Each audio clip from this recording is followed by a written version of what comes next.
Hi guys, welcome to the video, and for me this is a first of sitting here at a table with some notes in front of me to go through the subject. I think this could cause a bit of controversy and a bit of a good chat as well, and there's lots of comments. I got lots of comments in my last video I did, and it was interesting to have the feedback, and so I wanted to build on that and go through with you something that you might not think really is important, but I think it is, and I think you'll be surprised at the results of it. It's really the top 10 car manufacturers of EVs in the world at this moment, and you'll be surprised who's on the list and who's not on the list. I was. Anyway, so we start at the top, and I'm also going to do as well top 10 most depreciating cars, and some numbers on deliveries by other manufacturers. But if we start with Renault in number 10, big French car company, 3.8%. That's all they do. Hyundai, number 9, China. Of course, Renault is French. Market share 3.9%. Stellantis, who's heard of that? Stellantis, 3.97%. Across 14 brands, one of them being Fiat. I don't know if they own Fiat. Have I got this right? This is what I got off Google. They just dropped the Fiat 500 petrol version. No longer make that. It's only in electric form. BMW Group, 4.16% share. German, only 4.1% for BMW. Massive car company. Mercedes-Benz, 4.2%. Massive car company. What are these companies going to do when they have to stop making petrol engines? Anyway, General Motors, 4.7% for General Motors. It's a joke, isn't it? They make the Hummer EV. Was supposed to be really big at the moment. Geely produced the Z-Car. The Z-Car, also Lotus, 5.8%. I've heard about the Z-Car. It's 1,200 brake horsepower. I don't know if it's coming to the UK anytime soon. I haven't heard any more about that one. Lotus, of course, you see the EVs going around 110, 120k. Volkswagen, 6.8 for a German, Volkswagen company. Massive company, isn't it? Then Tesla, jump, of course, to 16%. But the biggest, and have you heard of this one? I haven't heard of this company until about 12 months ago, is BYD. Produce, in 2022, 3.3 million cars, and revenue in US dollars of 43.26 billion. BYD own the electric market, and they're just getting bigger as well. But I did tell you in my last video that in a local Mercedes garage, and I'm a Mercedes fan, by the way. My dad actually had one of these. You can see it's a brand new E55 back in the day, and he's very much a petrol head, as what I am, or was. Now I've got two Model Ys. Sorry to all the petrol heads.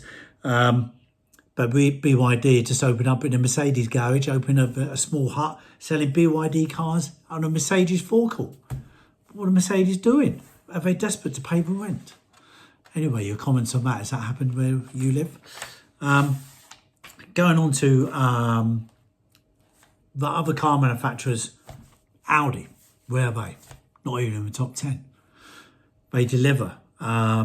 They've increased, to be fair, 178,000 EVs in 2022, and sold 24,000 cars in the UK in 2023, and that was an increase of 50%, so they're going in the right direction. Porsche has abandoned its goal of having EV made up of 80% of new sales by 2030 due to lack of demand. Well, look at the Porsche Taycan. No one wants it. It loses so much money. It's probably one of the biggest money pits out there for an EV. And why? Because people just don't trust batteries, do they? People just think they're going to be throwing them away. And it's a Porsche. Big money. and they are 130, 140, 150,000 to buy. So, and you're supposed to lose between about 40, 50,000, depending on the spec, in 1 year. I mean, you just wouldn't buy one, would you? And I do know, watching this other video, this guy wanted a GT3, and the only way to jump the list of people waiting for the GT3 was to buy 3 Porsche Taycans. So what did he do with them? He said to a local dealer, what would you do with me, 3 Porsche Taycans? He said, well, you buy them for 150,000 each, and I'll give you half that money the next day, because they're all last year's models, because nobody wants them. There's just thousands of them sat in car parks where Porsche can't sell them. So there's a big problem for Porsche.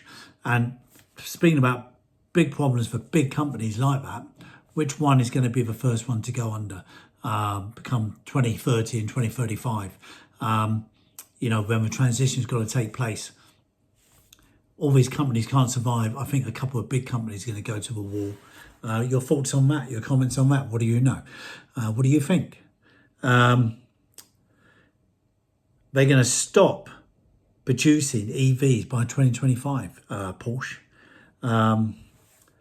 Because Porsche say the CEO, Oliver Bloom, said that increased competition from China. So they just can't compete. So what are they going to do? Are they going to compete in petrol cars if we can't compete in EVs? Porsche could be going. Let's wait and see. And to be clear on that note as well, 80% of all new cars and 70% of all new vans sold in the UK will be zero emission by 2030, increasing to 100% by 2035. So there's a cushion of 5 years. I reckon that's going to be changed, though, don't you? Because it was 2025, I believe, at some point. Now it's been raised to 2030. And lastly,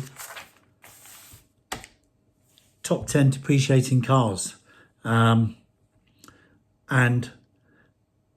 I think this is in a price bracket because the Porsche Taycan was just all about is not on here. But I think it must be, you know, maybe around the 100,000 mark and not above. But perhaps, I don't know, let's read this into you. This is quite interesting, actually, because there's a couple on here I wouldn't think would be on there. Especially a Volvo, actually, because they're very good cars and was an electric car of the year, I believe, in 2023. But anyway, at number 10 is a Kia EV6, 26.7% loss in the first year, based on 10,000 miles. This is, of course, okay, in the standard spec. Cooper Born, 26.8%. Audi e-tron GT, 27%. Mercedes EQC and Renault Megane equal 27%. Orca Cat 28%. Merc EQB 30%. Volvo C40 31%. Toyota BZ4X 32%. Lexus UX, I can understand the Lexus, 32%. Citroen C4X 31%. That's again, as I say, based on 10,000 miles. If you notice who's not on there, though, BYD or Tesla. BYD make batteries for Tesla, for some of their cars from some countries.